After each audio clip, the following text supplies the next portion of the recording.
মে come in sir. হ্যাঁ আসো, তুমি কি ইন্টারভিউ দিতে আসছো? জি জি, আমি ইন্টারভিউ দিতে আসছি। তোমার ফার্স্ট কোশ্চেন বলো তো, এশিয়ার মধ্যে শ্রেষ্ঠ কবি কে? রবীন্দ্রনাথ ঠাকুর। বাহ, খুব সুন্দর খুব সুন্দর। তোমার সেকেন্ড কোশ্চেন, বাংলাদেশে একজন দেশপ্রেমিকের নাম বলো। আছে তো অনেকজন, এই যেমন শেখ মুজিবুর রহমান।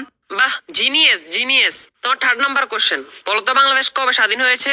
হওয়ার কথা তো ছিল 1948 সালে, কিন্তু 1971 সালে 16 ডিসেম্বরে স্বাধীন হয়েছে। খুব সুন্দর খুব সুন্দর। তোমার লাস্ট কোশ্চেন, বলো তো আকাশে কয়টি তারা আছে?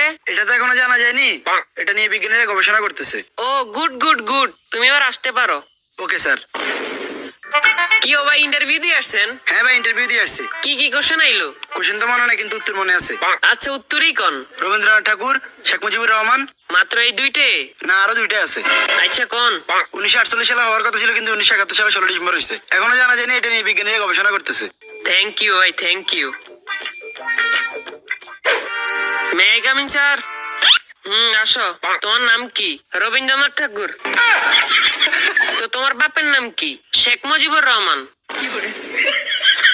তোমার জন্ম কবে হয়েছে? হওয়ার কথা তো ছিল 1948 সালে, কিন্তু 1971 সালে 16 ডিসেম্বর হয়েছে। এই বেটা, তুই পাগল হয়েছিস নি? এটা এখনো জানা জানি, এটা নিয়ে বিজ্ঞানীরা গবেষণা করতেছে। Oh, no, no, no, no.